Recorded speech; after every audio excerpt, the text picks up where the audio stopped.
They buried him without honor, without the rites, without the words that stitch a soul to silence.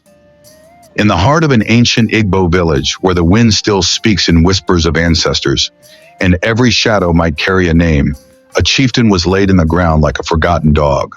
No chants, no kola nut offering, no sacred earth on his chest. And in that silence, something woke. This is not just a story, it is a warning. You see, in our world, especially in the old places, the sacred places, death is not the end. It's a negotiation. And when that negotiation is broken, when tradition is spat upon, when a man of great spiritual weight is buried like a stranger, the land does not forgive. The earth remembers. Tonight on Folktales Cinema, we unravel a tale where the very soil beneath your feet turns against the living. A tale where gods intervene not with kindness, but with fire. Where justice comes not through human hands, but through ancient, forgotten law. This isn't myth. This is memory passed through generations. This is the tale of a chief whose death shattered the boundary between the world of men and the realm of spirits. A story that will crawl beneath your skin and leave you questioning what happens when burial rites are ignored and the soul left wandering. Before we descend into the darkness together, take a moment, if you dare, to like this video, subscribe to Folktales Cinema, and comment below. Do you believe the dead can take revenge? Can a soul truly rot in fury if its final piece is denied? I want to hear your thoughts. I'll be reading every one. Now, lean in, because this is not a legend you've heard before, and once you begin, you must finish. They called him Eze Makpume, the Stone Chief, not just for his iron will, but because of what he carried, a sacred stone gifted by the goddess Aya herself, said to tether his spirit to the village's guardian, judge, and protector. His breath was law, his hand feared, and his death, a tragedy cloaked in quiet betrayal. He had ruled with fierce wisdom for 33 years, not a day more, not a day less. And on the morning of his death, when the sun broke the horizon with blood-red light, every bird in the village went silent. Even the trees stilled. The earth took a breath. Something shifted. The elders gathered. His family wept. But when the hour came to bury him, nothing was ready. The Dibia, the priest who should have performed the rites, was gone. Fled in the night, they said, though no one saw him leave. The sacred mask worn during the passing ceremony? Stolen. The drum of 9 tongues that must sing to guide the soul? Broken. And the ground, the consecrated mound behind the shrine, had been desecrated. Whispers spread. Had someone sabotaged the rites? The elders panicked. The clan argued. The chieftain's body, cooling and waiting, became a burden too heavy to carry. Fearing spiritual contamination, they made a decision in haste to bury him in silence. No words, no offerings, just earth. A grave dug not with ritual, but with fear. And so they did. That night the winds howled. Not a breeze, not a storm, a wail. Every child under 10 woke screaming. Goats dropped dead without wounds. A man, the youngest elder, collapsed at his doorstep, eyes open, mouth agape, as if staring into the maw of something unspeakable. The villagers whispered at first in hushed tones, "He's not at rest." By dawn, no one doubted it. Because by dawn, his voice had returned. Not through dreams, through walls, through soil, through bone. The children heard it first, a deep, guttural chant rising from beneath the earth, pulsing like a second heartbeat. Mothers screamed, fathers dug frantically, but the grave remained closed yet trembling.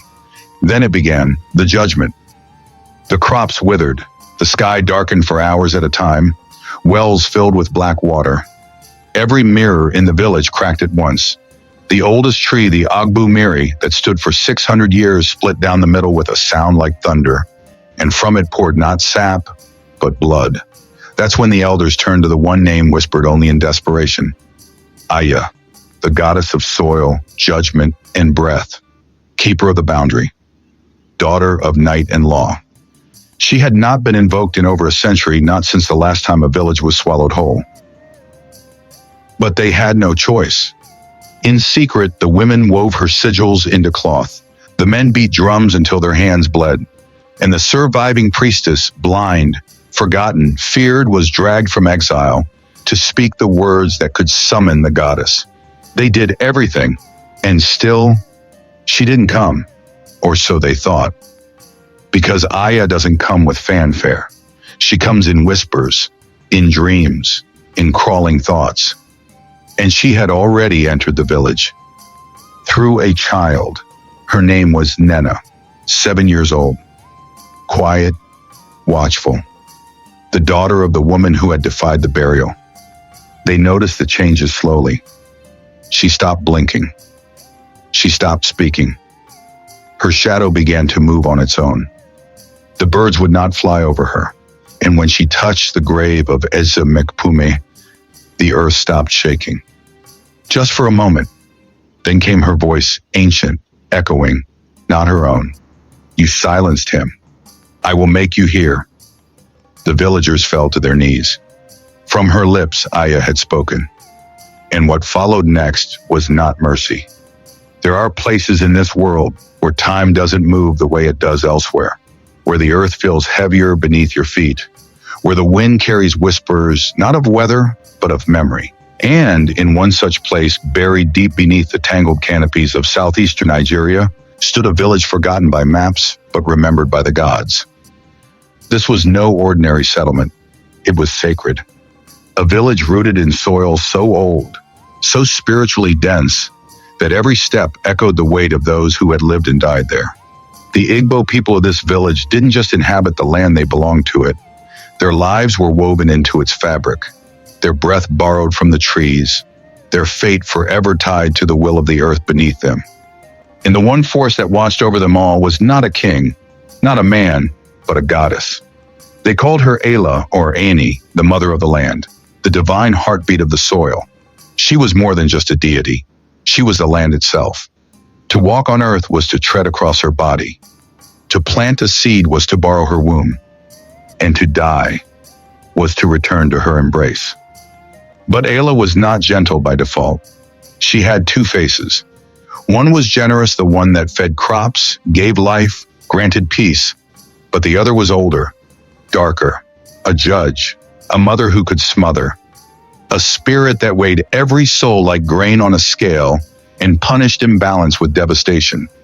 The people feared her as much as they loved her, because unlike the kings and chiefs who ruled with power given to them by men, Ayla answered to no one, not even the gods above her. Her laws were ancient, and if they were broken, there would be consequences. It was said in hushed tones, even the most powerful chief must bow to Ayla in the end. But not Chief Udo. He bowed to no one. Udo's name meant peace, but his spirit was forged from something else entirely. He was tall, iron-eyed, and moved through the village like a storm waiting to happen. When he spoke, even the animals paused. When he judged, no one questioned. He ruled over not just the people, but their breath, their fear, their future. And for decades, he ruled well. He built granaries. He resolved feuds with a single glance. Under his watch, the rivers never dried, the children grew strong, and the village was feared by those beyond the forest. But slowly, something in Udo began to shift. Power, like a vine, crept into his soul and began to choke the roots of humility. He no longer attended ancestral festivals. He scoffed at divination rituals. When the rainmakers came to offer libations, he waved them off. My name alone brings rain, he would say. Why ask the sky when the ground obeys me? The elders watched in silence. The women whispered. The Dibia, the spiritual custodian, tried to speak to him once, urging him not to forsake the rites. Udo laughed in his face. Let Ayla come for me herself, he said, if she dares. The earth said nothing in reply, but it was listening. When the illness came, it was quiet at first. A small cough, a flicker of weakness in his legs. But by the third day, the chief couldn't rise from his mat. His strength, once as solid as the ancient Iroka trees, drained from him, like a broken gourd spilling water. The villagers gathered outside his compound, waiting, praying, murmuring. And still, Udo refused the rites. The Dibia came again, kneeling by his side. "Let us call the ancestors," he whispered. "Let us speak to Ayla before your breath is gone." But Udo turned his face to the wall. "There is no need," he rasped. "The earth will bury me as it does kings. My soul is too strong to be judged." When he died at dusk, the sky turned gray. Not stormy, just still, oppressively still. The elders hesitated. They had buried dozens before him, always with the sacred herbs, the chants, the dance that leads the soul home. But Udo had made his decision, and no one dared challenge the dead, not one as powerful as him. They buried him in a shallow grave, far from the sacred grove. No drumbeat, no palm oil, no final words. The dirt closed over him like a secret, and the silence that followed was not peace. That night the wind returned, but it didn't howl, it screamed. Every hut shook with the force of it. Roofs lifted, fires died. A child in the eastern quarter was flung from her mat with such force that she broke her arm.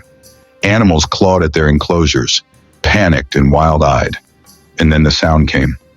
Low, bone deep, a wail that didn't come from above but below, as if the earth itself was mourning or warning.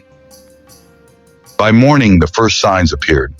The yams, which had been swelling fat in the fields, collapsed into rot.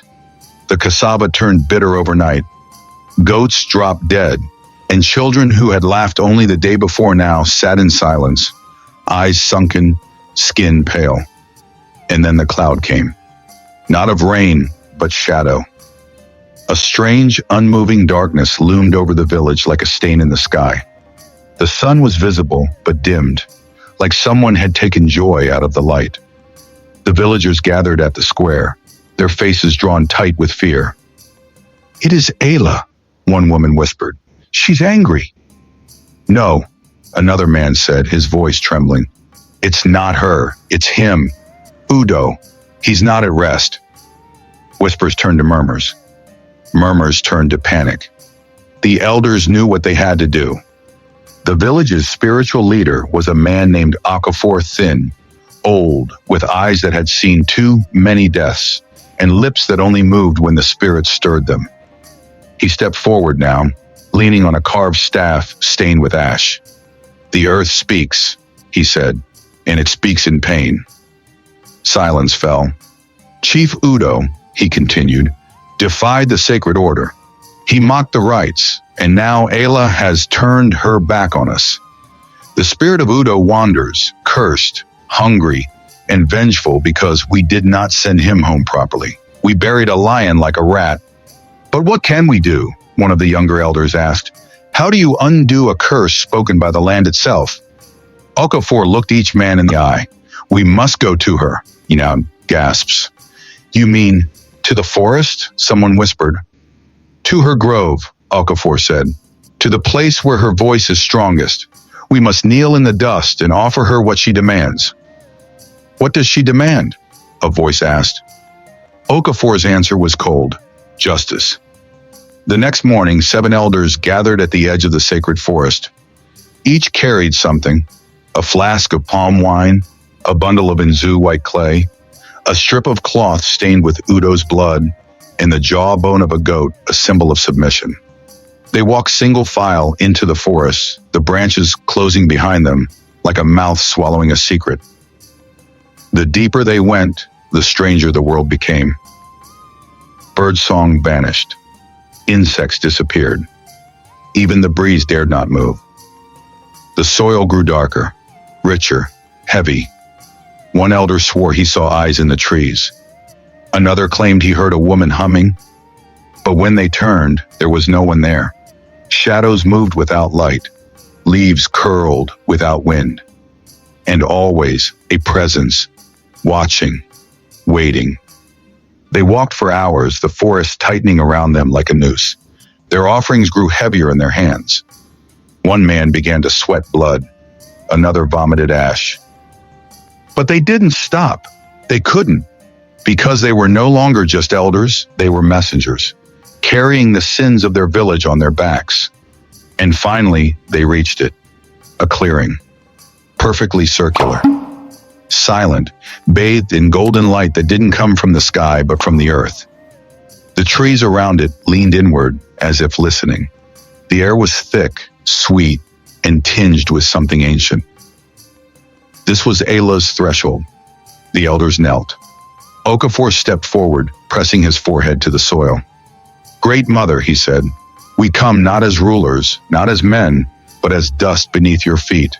We beg forgiveness. We bring truth. We bring shame." He poured the wine, spread the clay, placed the blood-soaked cloth upon a flat stone. Then he opened his hands. "Take what you must, but end this curse. The village is dying. The children are withering. We have heard your judgment. We now ask for mercy." And the ground shifted, not in a tremble, not in a quake. It breathed. A pulse rose through the soil, through their knees, their bones, their hearts. It was not pain but memory, a knowing. Allah was there. She had heard. A woman's voice, older than time, filled the air. "The dead cannot rest until the earth is made whole. You buried arrogance in silence. Now you must unbury truth in blood." And just like that, the forest exhaled. The elders returned home, pale and quiet. They gathered the villagers and told them what must be done. A ritual of restoration, not just for Udo, but for everyone. Every soul buried without rights, every forgotten ancestor, every insult to Ayla's law. They danced, they wept, they sang the old songs long forbidden. The Dibia returned and poured libations until the soil drank its fill. They opened Udo's grave and bathed his bones in sacred oils, wrapped him in the proper cloth, and laid him to rest with the ancestors. For 3 days and nights, the village became a temple. Every hut lit a candle. Every man, woman, and child fasted. And on the dawn of the 4th day, the sun returned. The shadow lifted. The yams began to bloom. The birds sang again. And the wind, no longer screaming, whispered through the trees like a mother humming her child to sleep. But the memory of what had happened never left. Chief Udo's name was never spoken again, not as praise, not as curse. His story became a shadow lesson, passed from lips to ears in the dead of night. They say if you walk near the old grave now, the earth feels warm, as if it remembers, as if it waits to see if another soul will dare forget their rights. And they say Allah still watches. Every time a child is born, every time a man is buried, every time a village begins to forget. Because the land may be silent, but it is never blind.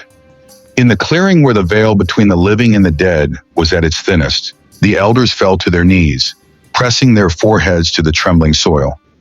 They whispered ancient words, not just of desperation, but of guilt. Their voices were hoarse with sorrow, trembling with reverence, and pleading with something far greater than themselves.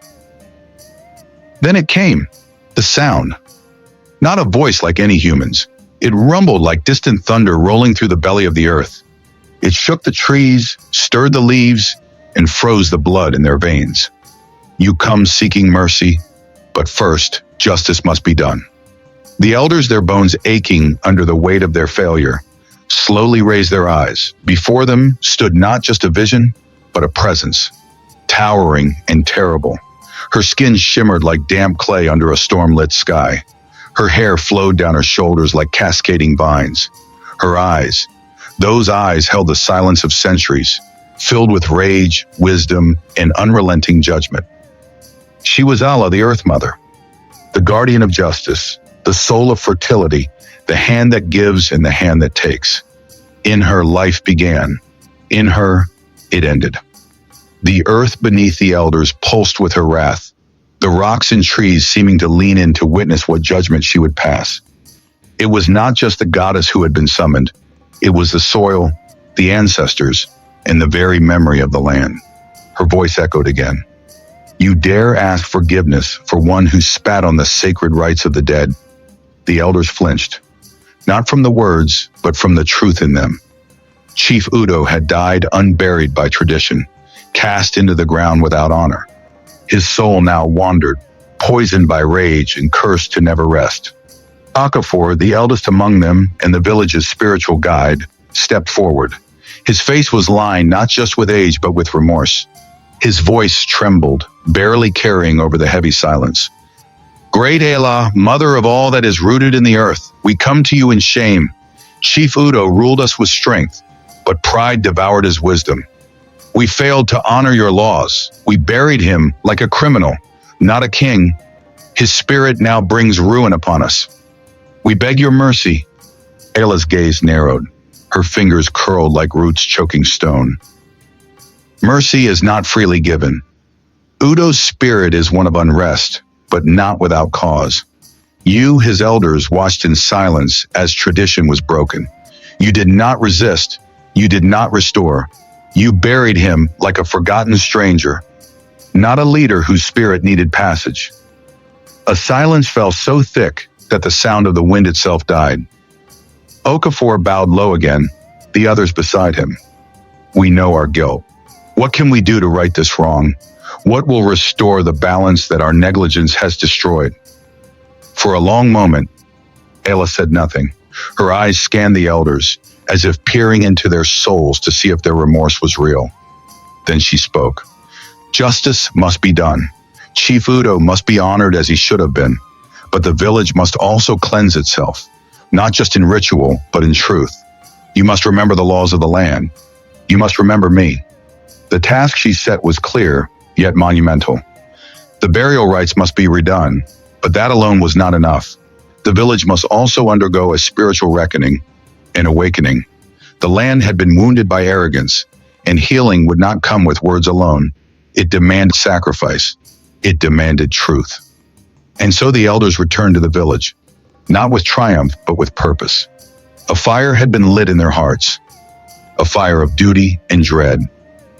They summoned the villagers, calling them to the village square. The air was thick with tension, faces drawn, voices hushed. Everyone had seen the signs, the dying crops, the barren skies, the haunted wind that whispered Udo's fury. Okafor stood at the center, his staff planted in the earth. We have spoken to Ayla, he began, his voice raw from the journey. She has shown us no favor, but she has given us a path. We have sinned, not in malice, but in silence. We let pride bury our chief, and now his spirit screams for justice. A murmur passed through the crowd. We will perform the rites he was denied. We will cleanse the land. But this will not be easy. Each of us must bear a burden. We must restore not just his peace, but our own. And so preparations began. The sacred herbs were gathered. The priests and priestesses readied the chants. Elders taught forgotten rituals to the younger ones. The village, once splintered by fear, began to work as one. But Udo's spirit was not still. Each night the wind screamed louder. Shadows danced in the corners of homes. Children cried in their sleep. Pots cracked without cause. Goats died with no wounds. And always there was the smell, earthy, bitter, like disturbed graves. As the full moon rose, they gathered at the edge of the forest. There, where the land remembered him best, they prepared the ceremony. The burial site was reopened, not with shovels, but with prayer. The earth was asked for forgiveness before it was touched. At its center stood Okafor, dressed in white robes, holding a ceremonial knife and a bundle of sacred leaves. He began the chants, not loud, but steady. We come before the spirit of Udo, he declared, not as cowards, but as children of the soil. We seek to give you what you were denied. We seek to honor you, and through that honor, seek peace. As the chants filled the night air, the earth stirred. A deep rumble, so deep it could be felt in the bones. Then from the grave, something rose. Udo. Not in flesh, but in spirit. A dark, twisted shape cloaked in dust and wrath. His face was barely visible, shifting between rage and sorrow. Gasps rippled through the crowd. Many stepped back. Some wept, but Okafor stood his ground. Chief Udo, he said, his voice rising over the wind. Your people are here. We come not to silence you, but to hear you. We come not to bind you, but to release you. The spirit flickered. A howl rose from his chest, a sound that did not belong in this world. "You left me to rot," Udo cried. "I ruled you, and you buried me like an animal." The ground cracked beneath him. Dust spiraled in angry gusts. "We failed you," Okafor admitted. "We admit it, but failure is not the end. We come now with honor, not to undo the past, but to make it right. We ask your forgiveness, not for our sake, but for the land." Udo's rage pulsed outward like a heat wave. Then, silence. Slowly, the spirit's form calmed. The wind stilled, the trees stopped swaying. The earth, once angry, now seemed curious. The villagers joined Okafor in the final rites. Sacred oil was poured on the earth. Offerings were laid, yams, cola, feathers, beads, and the stories of Udo's rule were spoken aloud, ensuring that his name would not be forgotten. Bit by bit, the spirit faded, like mist in the morning sun. But the work was not yet done. The final step awaited, the offering to Ayla, the full acknowledgement, not just of Udo's pain, but of the village's lapse. They gathered beneath the sacred baobab, a tree as old as the ancestors themselves, its roots said to touch the spirit world. Okafor knelt. "Great Allah," he whispered, "we have honored him. We have restored what we lost. We ask you, accept this last offering, not just of goods, but of repentance." The wind stirred gently. The earth rumbled once more. Then she appeared, not in fury, but in grace. Her form rose from the ground itself, smaller than before, but no less powerful. She was calm, measured. Her eyes no longer burned with anger, but watched with the patience of a mother who had waited for her children to return. "You have remembered," Ayla said. "You have honored the bond." The people bowed. Tears wet the earth. "Through this I grant peace," she continued, "to Udo, to the land, and to you." The clouds above parted, rain fell, soft, cleansing. In the days that followed, the land healed. Crops began to sprout. Children laughed again. The wind no longer whispered curses, but carried songs. Udo's name was spoken, no longer in fear, but in memory. And from that day, the villagers remembered, the earth does not forget. Not joy, not pain, not betrayal. And Ayla, the mother of all, watches, always. Okafor stood at the edge of the shimmering grove, the soil still warm beneath his feet from where the goddess had stood. His eyes, once heavy with fear and uncertainty, now carried something steadier, resolve. Around him, the other elders stood in reverent silence, the memory of the goddess Aya still clinging to their skin like mist. No one dared speak at first, as if their human voices might offend the sacred quiet left in her wake. But eventually, Okafor broke the silence. "We will not forget," he whispered, his voice low but firm. "We will continue to honor the earth and our ancestors, for we know now that our very lives depend on it." And with those words, the spell broke. The trees seemed to breathe again. The birds, silent for days, began to call from the branches. The air itself seemed lighter, and somewhere deep in the forest, a breeze rustled through the leaves as if the land had sighed with relief. The elders turned, their journey far from over. They would not leave the forest empty-handed. They carried something unseen, but far more precious than any relic, the memory of divine justice, and the burden of their own complicity in Chief Udo's sacrilege. The forest had tested them, and now, with their souls intact and their hearts humbled, they began the long walk back to the village. What followed in the weeks ahead was not celebration. There were no dances, no feasts, only silence, reflection. The villagers walked with their heads bowed, not in shame but in reverence. The madness that had overtaken their homes, the failing crops, the dying livestock, the listless children, had begun to lift, as though a great hand had loosened its grip on their lives. But none of it happened overnight. The very next day, after the elders returned, the sky remained gray, swollen with brooding clouds. No rain fell, but the weight of it pressed down on them, a quiet reminder that while the worst had passed, there was still much to do. The first task was to return to Udo's grave. The man who had once ruled the land with pride and cruelty had been buried without honor, without ritual. His body, once adorned in regal garments, had been laid to rest like a common criminal. No chants, no sacred herbs, no farewell from the ancestors. The earth had rejected him. Now they would make it right. Okafor led the ceremony, joined by the eldest of the priestesses, Neka, a woman who had once been silenced by Udo's power, but now stood with her head high and her voice clear. Together they prepared the sacred herbs, the oils, and the ancestral cloth. They redug his grave, removing the cursed soil and blessing it anew. As they prepared the rites, villagers gathered slowly, drawn by the sense that something larger than themselves was unfolding. No one spoke of Udo's cruelty, not because they had forgotten, but because in death he had become something more complex, a symbol, a warning. When Nneka placed a kola nut upon his chest and whispered the ancient incantation, the earth beneath them seemed to pulse. Just once, the villagers gasped, many falling to their knees. But it was not terror they felt. It was release. The spirit of Udo, finally acknowledged, finally given the ritual he had been denied, was at peace. And so was the land. In the days that followed, things began to shift.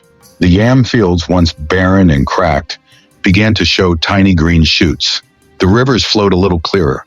The oppressive air lifted, replaced by a lightness none had felt in seasons. Children played again. Mothers sang. Fathers rebuilt what had been broken. But it wasn't just the physical healing that marked the change. It was the way the village moved forward. Every week, the elders now held a gathering under the great Iroko tree, where stories were told not just of triumphs and glories, but of failures and the lessons they bore. Children were taught the sacred rites from a young age. Every new moon, offerings were made to Aya, not in desperation, but in gratitude. Okafor became not just a spiritual leader, but a teacher. His voice, once burdened by guilt, grew firm with purpose. And Neka, the priestess once relegated to whispers, became a pillar of strength for the women of the village. She taught the young girls how to read the signs of the earth, how to prepare the sacred herbs, how to speak to the spirits without fear. Yet beneath the calm surface, something deeper stirred. You see, when the villagers stood before Aya and begged for mercy, they received it, but not without cost. A covenant had been formed, not in words, but in blood, in soil, and spirit. The goddess had not only forgiven them, she had claimed them. The land, once passive and patient, now listened more keenly than before. And the people knew it. They could feel it when they stepped barefoot into the fields, like a heartbeat beneath their toes. They saw it in the way animals would pause and stare, sensing something unseen. They heard it in the wind, which sometimes whispered warnings no one could fully understand. One evening, not long after Udo's reburial, a boy named Chika ran into the village square, his eyes wide with terror. He had gone into the forest to fetch firewood, and while there he claimed to have seen something, someone, watching him. She had no face, he whispered, trembling, just eyes, bright like fireflies. She stood by the river and didn't speak, but I heard her anyway. She told me not to forget. The elders exchanged quiet looks. They didn't dismiss the boy. Not anymore. Not after everything they had seen. Okafor placed a gentle hand on Chika's head and nodded. The land remembers, he said, and so must we. From then on, the villagers began carving totems of remembrance. Small wooden statues placed at the edge of every farm, every homestead, even near the river where Chika had seen the faceless woman. These were not idols of worship, but markers of respect. Reminders that the veil between worlds had thinned, and the earth now watched with open eyes. Years passed, generations shifted, but the story of Chief Udo and the wrath of the goddess Aya did not fade with time. It was passed from lips to eager ears, told in hushed tones beside fires, under stars, in the corners of homes built from clay and prayer. The children learned it not as a ghost tale, but as truth, raw and unshakable. And still, the land thrived. This myth, though rooted in one village's suffering and redemption, echoes across the vast spiritual landscape of the Igbo people and beyond. It speaks to something eternal, that the earth is not merely ground we walk upon, it is alive, watching, waiting, offering bounty or ruin in response to how we treat it. Ela, Aya, the earth goddess, is more than a name. She is the breath in the wind, the fire in the sun-baked soil, the coolness of rain after drought. She nurtures, but she does not forget. And while she may offer grace, her justice is exacting. In the beliefs of many African cultures, the earth is not a silent witness. It is judge and jury. Burial rites are not just traditions. They are sacred contracts binding the living to the dead. To ignore them is to tear at the threads that hold the world together. What happened in that village is a reminder, not just of myth, but of balance. That power, no matter how great, must be tempered by humility. That leadership without respect for the divine is a house built on sand. And that when the old ways are forgotten, the spirits do not sleep. They rise. So now as you sit wherever you are, maybe far from the red soil of Igbo land, maybe far from the stories whispered beneath iroko trees, ask yourself, what does your land remember? What stories have been buried beneath concrete and time? And if you listen, truly listen, what voices might you still hear? And so the soil sleeps once more. The spirits have been quieted. The balance so violently shattered has finally been restored. But the question lingers in the wind, heavy and unshakable. How many more will forget until the earth reminds them again? The story of Chief Udo and the wrath of Allah, the goddess of the earth, is not just a tale whispered through time, it is a warning, a mirror, a reminder that the land we walk on is not passive. It watches. It remembers. And when we neglect the ancient agreements carved between the living and the dead, it responds not out of cruelty, but necessity. Perhaps that's the true lesson here. That tradition is not a chain, it is a thread, delicate yet powerful, weaving past into present and guiding us toward a future not built on forgetfulness, but on reverence. And when that thread is broken, something deeper unravels. So tonight, as the story fades into silence and your screen dims, ask yourself this: what have we stopped honoring? What sacred rituals have we left undone in our homes, in our families, in our relationship with the earth itself? And when the ground shakes, will we recognize its voice before it's too late? Let me know your thoughts in the comments. Do you believe that the earth can carry memory and justice? I'd love to hear what part of this story stayed with you the most. If you felt the weight of this tale, if something in your spirit stirred as the goddess rose from the earth, please take a moment to like this video. Share it with someone who still believes that stories have power. And if you haven't yet, subscribe to Folktales Cinema, where we breathe life into Africa's forgotten legends every single week. Turn on the notification bell so you don't miss what's coming, because the next story might just be one your ancestors still whisper about. Until then, walk gently and listen closely. The land remembers,